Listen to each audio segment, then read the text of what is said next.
Film की शुरुआत होती है आर्थर यानी एक्वामैन को दिखाने से। हमें पता चला कि उसकी जिंदगी पूरी तरह से बदल गई है। वो एटलांटिस का राजा बन गया है। उसकी शादी मीरा से हो गई है जो दूसरे किंगडम की राजा की बेटी है और अब इनका एक बेटा भी है। अब कहानी शिफ्ट होकर आ जाती है इस मूवी के विलन पर जिसका नाम ब्लैक मैंटा है। उसके डैड की मौत हो गई थी पर वो उनके मरने का जिम्मेदार हमेशा से आर्थर को समझता आ रहा है। इसलिए ब्लैक मैंटा आज भी आर्थर से बदला लेने का फैसला करता है। वो अपने लिए खास किस्म का पावरफुल सूट भी बना रहा था और इस बात का भी इंतजार कर रहा था ये सूट पूरा होने के बाद मैं एक्वामैन से लड़ाई करूँ। इसके बाद हम एक डॉक्टर को देखते हैं जो मरीन साइंटिस्ट भी था यानी समंदर के नीचे की दुनिया का, और अभी वो एटलांटिस के ऊपर ही रिसर्च कर रहा था। उसकी कोशिश थी कि एटलांटिस को ढूंढकर वहाँ जाए और उसे सबके सामने बाहर दुनिया में ला सके ताकि वो ये साबित करने में कामयाब हो जाए कि एटलांटिस जैसी दुनिया सच में पाई जाती है। एटलांटिस की इस रिसर्च को लेकर वो साइंटिस्ट एक बार अंटार्कटिका जाते हैं और वहाँ की बर्फ में कोई चीज ढूंढने की कोशिश करने लगते हैं। लेकिन तभी साइंटिस्ट और उनकी टीम पर ऑक्टोपस जैसा कोई मॉन्स्टर हमला कर देता है क्योंकि उसके बड़े बड़े टेंटिकल्स भी थे। तो इस वजह से साइंटिस्ट अपनी टीम के साथ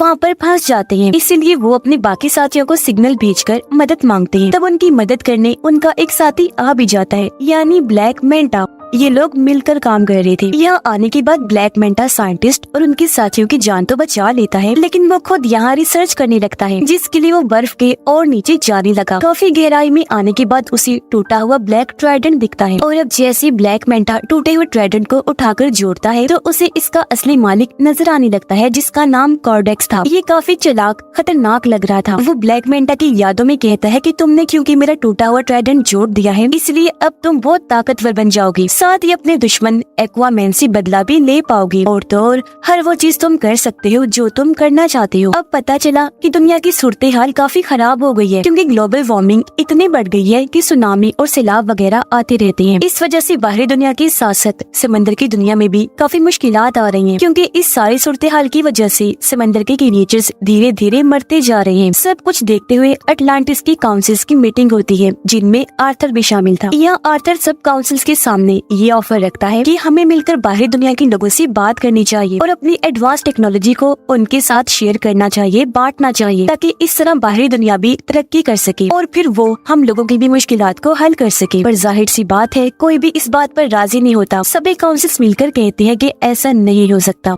उधर ब्लैक मैंटा का सूट पूरी तरह तैयार हो गया था और अब वो ये चाह रहा था कि मैं किसी तरह अटलांटिस में घुसकर ओरिकेल्कम को चुरा लूं। अब ओरिकेल्कम अटलांटिस किंगडम में पाया जाने वाला एक तरह का मेटल है जो बिल्कुल पेट्रोल की तरह काम करता है। इसके अलावा भी ओरिकेल्कम के बहुत फायदे हैं। तो अब ओरिकेल्कम को पाने के लिए ब्लैक मैंटा अपनी टीम के साथ अटलांटिस में घुस जाता है और वहाँ पर हमला कर देता है। अब उसकी तबाही को देखकर मीरा उसे रोकने के लिए ब्लैक मैंटा के पास जाती है पर क्योंकि ये नया पावरफुल सूट पहनकर वो काफी ताकतवर बन गया था इसीलिए मीरा पर ही हमला करके जख्मी कर देता है जिससे वो बेहोश हो गई। ब्लैक मैंटा दोबारा से मीरा के पास आया। इससे पहले वो कोई और हमला उस पर करता यहाँ आर्थर आ जाता है। अपनी वाइफ को बचाने के लिए वो अपने दुश्मन ब्लैक मैंटा से लड़ने लगा और इस तरह इनकी जबरदस्त लड़ाई होने लगती है। लड़ाई के दौरान ब्लैक मैंटा की टीम उसे सिग्नल भेजती है जिससे वो समझ गया कि मेरी टीम ने ओरिकेल्कम ढूंढ लिया है। इसका मतलब कि अब वो वापस जा सकता है। तो इसीलिए लड़ाई को बीच में ही छोड़कर वो यहाँ से निकल गया। सही सलामत भागने में भी कामयाब हो जाता है। अब मीरा की हालत काफी खराब थी जहाँ तभी उन दोनों के पास आर्थर की मोम आई। आर्थर की मोम उसे कहती है कि ये बात काफी सोचने वाली है कि अगर ब्लैक मैंटा सच में इधर अटलांटिस में ओरिकेल्कम को ही लेने आया था तो फिर तो यकीनन कुछ बुरा होने वाला है। तब ये सुनकर आर्थर अपनी मोम से कहता है तो फिर इस मामले में हमें मेरे भाई ऑर्म की मदद चाहिए होगी। पर क्यों? तो आर्थर जवाब देता है क्योंकि मेरा भाई ऑर्म अटलांटिस के साथ साथ ओरिकेल्कम के बारे में भी काफी अच्छे से जानता है। वो अटलांटिस की पूरी तारीख के बारे में जानता है। ये सुनकर आर्थर की मोम कहती है पर ऑर्म तो एक दूसरे किंगडम फिशरमैन की जेल में कैद है तो फिर भला वो कैसे आ सकता है? जिस पर आर्थर जवाब देता है मैं खुद फिशरमैन किंगडम जाऊंगा और जेल से ऑर्म को छुड़वा कर ले आऊंगा। उसने ऐसे किया। वो सीधा फिशरमैन की जेल में पहुंचा। जल्दी ऑर्म को ढूंढ भी निकालता है। ऑर्म को लेकर वहाँ से बाहर आ जाता है पर इससे पहले वो यहाँ से निकलते ऑर्म को फिशरमैन किंगडम के गार्ड्स घेर लेते हैं ऑर्म की हालत अब काफी खराब हो गई है, क्योंकि यहाँ उसे ठीक से खाना नहीं दिया जाता था, जिस वजह से उसका जिस्म काफी कमजोर हो गया था। पर जैसे ही बाहर आई और समंदर का पानी इसके जिस्म को लगा, वो पहले की तरह सेहतमंद और ताकतवर बन जाता है। उसके पास पहले जैसी पावर्स भी आ जाती है। इसलिए ऑर्म अकेला ही गार्ड से भिड़ गया, उन पर भारी पड़ता है। एक ही झटके में सभी गार्ड्स को मार के रख देता है, जिसके बाद दोनों भाई यहाँ से निकल जाते हैं। रास्ते में बातें करते करते दोनों एक दूसरे को अपनी अपनी जिंदगी के बारे में बताते हैं। आर्थर ऑर्म से कहता है कि मैं अटलांटिस का राजा बन बन के थक गया हूँ, अब मुझे इस काम में बोरियत होने लगी है। लेकिन ये सुनकर ऑर्म को काफी हैरत हुई। वो आर्थर से कहता है कि जिस राजा की गद्दी को पाने के लिए मैंने भी बचपन से कोशिश की कि मैं राजा बन जाऊँ, पर वो गद्दी तुम्हें मिल गई, जिस गद्दी की तुम्हें कोई परवाह भी नहीं है। ये बात तो काफी अजीब और कमाल की है। जिसके बाद ये दोनों सीधा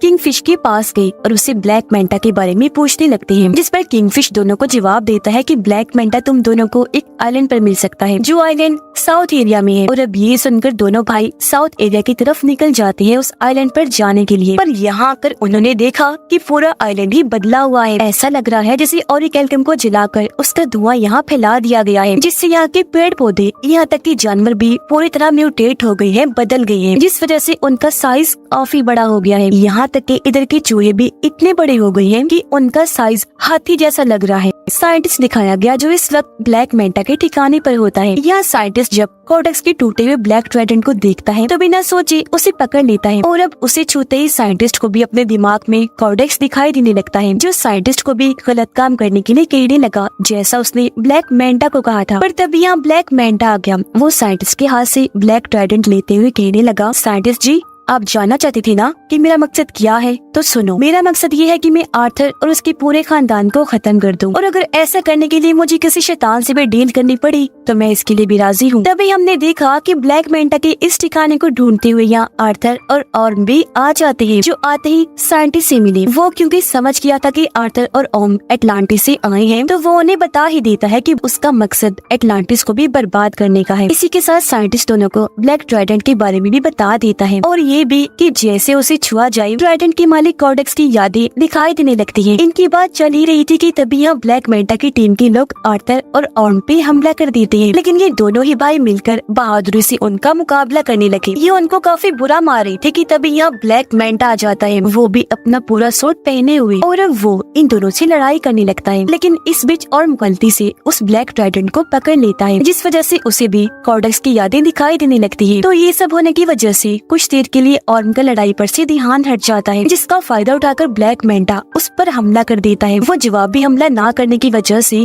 काफी जख्मी हो गया, और अब ब्लैक मेंटा इस तरह दोनों से लड़ता है कि वो इन पर भारी पड़ने लगा। अब जब ये लग रहा था कि ब्लैक मेंटा दोनों को ये मार देगा, तो तभी यहाँ मीरा के डैड आ गए, इन्हीं राजा, जो आकर दोनों की मदद कर देते हैं और इन्हें निकाल कर भी यहाँ से ले जाते हैं। यहाँ से काफी दूर जाने के बाद ये एक महफूज जगह पर आ गए, और यहाँ उन लोगों को ब्लैक ट्राइडेंट के बारे में सब कुछ बता देता है। अटलांटिस को ढूंढने वाले आर्थर के डैड थे, उनके पास भी एक ताकतवर ट्राइडेंट था, जो अब उनके बेटे किंग आर्थर के पास है। पर किंग यानी आर्थर के डैड का एक भाई भी था, जो और कोई नहीं बल्कि कोडेक्स ही था, और ये जो ब्लैक ट्राइडेंट है वो उसी ने ही बनाया था। अब जिस तरह आर्थर के डैड किंग अटलांटिस किंगडम को चला रहे थे, वैसे कोडेक्स एक दूसरे किंगडम को चला रहा था, जो कि बिल्कुल ही डार्क किंगडम था, यानी वहाँ खतरनाक क्रिएचर्स, मॉन्स्टर्स रहा करते थे। लेकिन परेशानी तो तब शुरू हुई जब कोडेक्स ने अपना असली रूप दिखाया। असल में कोडेक्स चाहता था कि वो अटलांटिस का ऑरिकैल्कम चुराकर और पावरफुल बन जाए। कुछ हद तक वो ऐसा कर भी रहा था, लेकिन उसके ऐसा करने से अटलांटिस और समंदर के बाकी क्रिएचर्स मरते जा रहे थे। साथ ही अटलांटिस के अंदर बीमारियां भी फैल रही थी। अब इस तरह के हालात देखकर किंग आर्थर के डैड कोडेक्स के खिलाफ आकर खड़े हुए और उसे ये सब रोकने का कहते हैं। लेकिन कोडेक्स ताकत के नशे में इस कदर पागल हो गया था कि वो अपने बड़े भाई किंग के साथ ही बगावत पर उतर आया, और ऐसा होने से उन दोनों के बीच जंग छिड़ गई। पर जंग में किंग कोडेक्स को हराकर उसे कैद कर देते हैं। अब वो हमेशा के लिए वहाँ कैद रहे, कभी भी बाहर ना आने पाए। इसके लिए किंग ने अपने खून का इस्तेमाल किया, जिससे हुआ ये कि कोडेक्स जादुई कैद में बंद हो गया, जहाँ से उसका निकल पाना नामुमकिन है। आगे और बताता है कि इस वक्त कोडेक्स यादों के जरिए ब्लैक मेंटा के दिमाग में घुसा हुआ है, क्योंकि वो उसका इस्तेमाल करके आजाद होना चाहता है। ये सब सुनने की बात आर्थर और ऑर्म की मोम भी सारी बात समझ जाती है। वो उन्हें बताने लगी कि हाँ, मैं भी कोडेक्स के बारे में जानती हूँ, और जिस तरह किंग ने अपने खून का इस्तेमाल करके उसे कैद किया था, अब कैद से आजाद होने के लिए उसे किंग की नस्ल के किसी इंसान का खून चाहिए, जब भी कोडेक्स आजाद हो सकता है। मतलब जिनके अंदर किंग का एक खून दौड़ रहा हो। किंग का खून उनकी शाही फैमिली के लोगों में ही हो सकता है।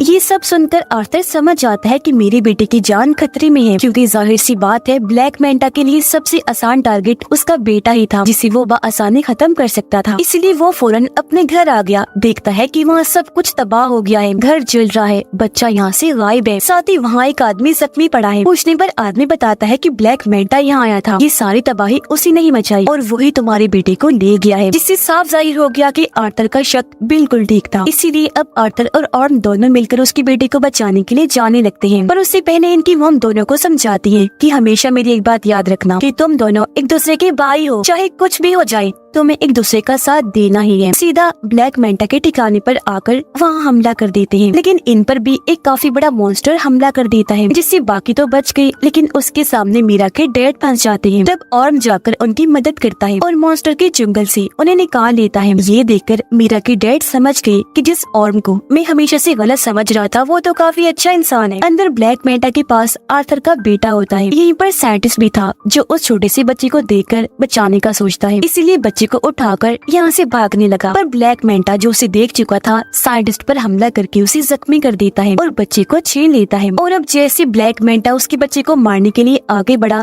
तभी यहाँ पर आर्थर आ जाता है जो उसे लड़ाई के लिए चैलेंज करता है। इनकी लड़ाई तो पहले काफी जोरदार हुई, लेकिन तभी यहाँ ब्लैक मैंटा आर्थर पर भारी पड़ने लगता है। इसकी वजह ये थी कि वो ब्लैक मैंटा नहीं बल्कि उसके अंदर कॉर्डेक्स था, क्योंकि वो पूरी तरह उस पर हावी हो गया था। पर इस बीच मौके का फायदा उठाकर मीरा अपने बच्चे को लेकर यहाँ से भाग जाती है, लेकिन तभी उसे जाते हुए ब्लैक मैंटा देख लेता है। वो अपने ब्लैक ट्राइडेंट से उस पर हमला कर देता है, लेकिन इससे पहले कि ट्राइडेंट मीरा को लगता पहले ही और उसे पकड़ लेता है और इस तरह उसने मीरा और उसके बच्चे की जान बचा ली। लेकिन इसका उल्टा असर भी हुआ, क्योंकि जैसे और ब्लैक ट्राइडेंट को छूता है कॉर्डेक्स उसके दिमाग को भी कंट्रोल करने लगता है। वो उसे उसके भाई आर्थर के खिलाफ भड़काते हुए ये दिखाने लगता है कि तुम्हारे भाई आर्थर ने तुम्हारे साथ बहुत गलत किया है, असल में तुम ही हो जो अटलांटिस का राजा बनने के लायक हो, न कि आर्थर। तो इसी वजह से अब ऑर्म आर्थर पर हमला कर देता है। लेकिन यहाँ आर्थर जो सारी बात समझ गया था वो पलट कर वार नहीं करता, बल्कि अपने भाई को समझाने लगा कि होश में आओ और खुद पर काबू रखो। तब ऑर्म ऐसा ही करता है, उसने जैसे तैसे खुद पर काबू पा लिया। साथ ही उसे अपनी मॉम की बात भी याद आती है कि तुम दोनों भाई भी हो, चाहे कुछ भी हो जाए तुम्हें एक दूसरे का साथ देना ही है। लेकिन इसी बीच फायदा उठाकर कॉर्डेक्स खुद को आजाद करने में लग जाता है। ऐसा करने से उसके जिस्म में जान आने लगती है। ठीक इसी वक्त ऑर्म ने ब्लैक ट्राइडेंट को छोड़ दिया।